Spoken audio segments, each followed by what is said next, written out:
Assalamualaikum warahmatullahi wabarakatuh. Pada kesempatan kali ini saya akan menjelaskan tentang eye corneal artificial prospect and review of biocompatibility aspect atau prospek dari kornea mata buatan dan review tentang aspek biokompatibilitasnya. Sebelumnya saya akan menjelaskan bahwa ini adalah presentasi dari kelompok 3 yang beranggotakan Hana Tasya, Brian Johannes, Lintang Pramayasti, dan saya Aini Salsabila. Berikut adalah overview singkat. Indonesia menduduki peringkat kedua kebutaan tertinggi di dunia dengan rasio 1,5% total penderita kebutaan di seluruh dunia terdapat di Indonesia. Rasio sebesar 1,5% atau jumlah lebih dari 35 juta penderita menjadikan kebutaan sebagai masalah sosial nasional. Penyebab utama dari kebutaan ini yaitu katarak, glaukoma, gangguan retina, dan kelainan kornea. Salah satu solusi yang dapat digunakan untuk memperbaiki kebutaan khususnya pada kelainan kornea ini yaitu dengan mengganti kornea yang rusak dengan kornea buatan atau corneal artificial. Akan tetapi solusi ini seringkali menjadi pilihan terakhir karena perlu melewati operasi yang kompleks. Sebelumnya, kornea itu apa sih? Kornea ini merupakan lapisan berluar dari mata berupa selaput bening yang meliputi bagian depan mata.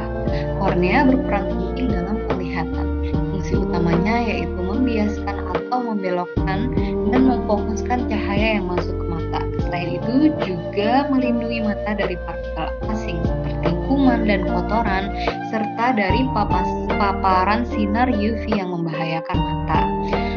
Kornea ini terdiri dari jaringan epitel, lapisan Bowman, stroma, membran descent, dan lapisan endotel. Seiring berjalannya waktu, kornea ini dapat rusak dan memburuk fungsinya karena penyakit ataupun karena adanya jaringan parut. Berikut adalah anatomi dan fisiologi dari kornea. Seperti yang dijelaskan sebelumnya bahwa kornea ini terdiri dari lapisan epitelium, Bowman's membran, stroma, descent membran, dan endotelium. Pada stroma ini terdiri dari kolagen yang berikatan secara ortogonal yang mampu mengurangi persebaran cahaya yang masuk ke mata. Apa saja sih yang harus diperhatikan dalam pembuatan implan kornea? Yang pertama yaitu menentukan implan yang akan dibuat untuk seberapa besar kerusakan yang terjadi pada kornea. Kemudian mengontrol pembuatan lapisan kornea yang telah disebutkan sebelumnya. Lalu menyesuaikan bentuk ukuran sesuai dengan anatomi dari kornea itu sendiri. Kemudian material yang digunakan juga harus self-friendly atau dapat diterima oleh tubuh. Kemudian dilakukan uji keamanan implan, bisa dari biokompatibilitasnya. Lalu yang terakhir yaitu menguji keakuratan implan. Apakah implan tersebut dapat berjalan secara akurat di dalam tubuh itu, apakah malah membahayakan. Apa sih keuntungan dari kornea buatan itu? Yang pertama, kornea buatan menawarkan solusi potensial dari kekurangan global kornea donor manusia. Lalu, manajemen produksi yang baik dan sistem manufaktur mekanis yang mampu memastikan kontrol biologis dari tingkat kualitas dan kuantitas produk yang tidak beracun, steril serta stabilitas yang secara efektif dapat menghindari potensi virus, terus agama, budaya, dan masalah kebijakan yang terkait dengan kornea alami. Nah, penggantian kornea aseluler dapat mengatasi hambatan kornea donor, seperti penolakan imun yang diinduksi oleh sel alogenik dari resipien yang menghadapi tinggi resiko cangkok kekebalan. Nah, penyakit permukaan mata dan disfungsional cangkok kornea. Keuntungan lainnya yaitu kornea buatan ini mampu memberikan keuntungan dan kemajuan baru dari dalam ilmu biomaterial seperti pada sintesis buatan, teknik pelapisan permukaan, bahan fungsional, nanopartikel, dan ilmu material skala mikro nano lainnya. Kemudian kornea buatan ini merupakan komponen tunggal, berbeda dengan kornea asli yang memiliki karakteristik homogenitas dan pembengkakan terbatas sehingga bebas dari akumulasi air atau hamburan cahaya. Nah, untuk kebutuhan klinis lebih lanjut dari kornea buatan yang berfungsi penuh, karena pengaturan spasial spesifik dari struktur jaringan, beberapa optik, mekanik, dan properti kornea lain yang relevan hanya dapat dipulihkan menggunakan metode fabrikasi 3 dimensi. Nah, bahan alami yang dapat digunakan untuk pengembangan kornea buatan yaitu yang pertama ada kolagen karena sifatnya yang biokompatibel sehingga mengurangi potensi penolakan dari tubuh penerima si donor. Kemudian kitosan yang merupakan turunan dari kitin dan banyak ditemukan pada hewan krustasea yang dapat memicu regenerasi dari kornea. Lalu bahan selanjutnya itu gliserol, yaitu memberikan sifat antibakteri, anti jamur, dan antivirus sehingga dapat mengurangi penyebab ulkus kornea. Sementara itu, terdapat juga hidroksipropil metil selulosa atau HPMC digunakan untuk menambah transparansi dari kornea. Lalu dilakukan uji siktositas yang dilakukan dengan menggunakan metode MTT dengan sel hepar HUIIT. Kornea buatan pada penelitian ini memiliki presentasi sel hidup di atas 85%. Hal ini menunjukkan bahwa kornea buatan ini tidak bersifat toksis karena telah melebihi batas 50% sel hidup. Penambahan HPMC ini juga tidak berpengaruh terhadap presentasi sel hidup. Lalu, kornea buatan juga diidentifikasi keadaan permukaannya atau morfologinya menggunakan instrumen SEM atau Scanning Elektromikroskopi. Uji morfologi ini bertujuan untuk melihat kualitas permukaan dan besar pori yang terdapat pada kornea buatan. Pori pada kornea berperan untuk mendukung proliferasi sel, diantaranya jalur pembuluh darah dan nutrisi.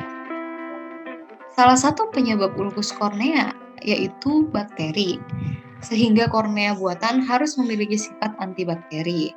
Nah, sifat ini dapat dikonfirmasi menggunakan uji antibakteri dengan metode difusi Mueller-Hilton-Agar atau MHA.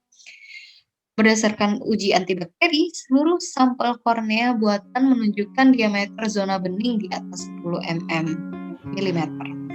sehingga dapat dikatakan sampel memiliki daya hambat bakteri yang kuat. Kolagen, kitosan, gliserol, HPMC ini dapat menjadi material untuk kornea buatan karena telah sesuai dengan sifat biokompatibilitas dan antibakteri kornea. Lalu pilihan dari artificial cornea. Keratoporesis terbuat dari bahan biologis inert dan biasanya disediakan untuk mata yang peluang keberhasilan transplantasi korneanya standar terbatas seperti penyakit autoimun yang parah atau luka bakar kimiawi ataupun pada pasien yang telah mengalami banyak penyakit namun belum sembuh. Nah, ada 3 keratoposis utama yang digunakan dalam praktik klinis saat ini. Yang pertama yaitu Boston keratoprostetis atau Boston Capro tipe 1 dan tipe 2, Alpha Core Edition Teknologi Inc. dan osteoodontokeratoprostesis atau OOKP pertama kali dijelaskan oleh Beate Schwarzschild MD pada tahun 1963. Yang pertama yaitu Boston Cape Pro tipe 1 dan 2. Tipe 1 ini menggunakan kornea donor dan kelopak mata yang tetap utuh, sedangkan tipe 2 disediakan untuk mata dengan sembleparon parah dan keratinisasi dan dimasukkan melalui kelopak mata. Yang kedua yaitu Alpacor. Sebelumnya Alpacor ini dikenal sebagai Cyrilla Pro. Nah, Alpacor ini adalah keratoporesis pertama yang mencoba meniru kornea manusia. Ini adalah implant hidroger satu bagian inti dan pinggiran, di mana terbuat dari poli 2 hidroksietil metakrilit atau PHEMA yang secara permanen bergabung sebagai jaringan polimer interpenetrasi. Hal ini digunakan untuk menghindari resiko pertumbuhan epitel atau kebocoran air. Yang keduanya merupakan masalah yang terkait pada PMMA Boston Cape Pro. Nah, yang ketiga itu yaitu adalah osteoodontokeratofosis atau OKP. Pertama kali ditemukan pada tahun 1965, di mana menggunakan gigi pasien sendiri dan tulang alveolar untuk melindungi silinder optik PMMA yang dipasang di pusat. OKP ini biasanya digunakan untuk pasien dengan kebutaan kornea bilateral dari patologi okuler dan sistemik yang parah, dimana bukan merupakan kandidat yang baik untuk keratoplasti penetrasi konvensional. OKP ini telah terbukti berhasil pada pasien dengan defisiensi air mata yang parah, sikatrisasi, dan cedera kimia, kemungkinan karena penggunaan jaringan autologus. Nah, dapat dilihat gambar yang pertama yaitu gambar dari Boston keratoprostesis, kemudian yang kedua yaitu gambar dari osteodontokeratoprostesis atau OKP. Berikut adalah referensi yang kami gunakan. Sekian presentasi kali ini. Assalamualaikum warahmatullahi wabarakatuh. Semoga bermanfaat.